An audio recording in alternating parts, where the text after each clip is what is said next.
நமச்சிவாய வாழ்க, நாதன் தாழ் வாழ்க. நமச்சிவாயம் என்றால் அனைத்தும், நாதன் என்றால் இறைவன் சிவபெருமான். நமச்சிவாயம் வாழ்க, நம் நாதனாகிய சிவபெருமானின் திருவடிகள் வாழ்க. இமைப்பொழுதும் என் நெஞ்சில் நீங்காதான் தாழ் வாழ்க.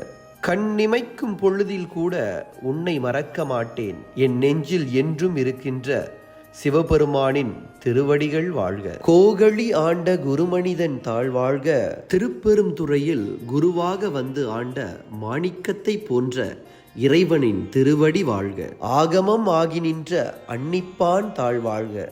சைவ ஆகமங்களையே உடலாகவும் செயலாகவும் கொண்ட திருநாதர் அவரின் அருள் அடிகளே வாழ்க.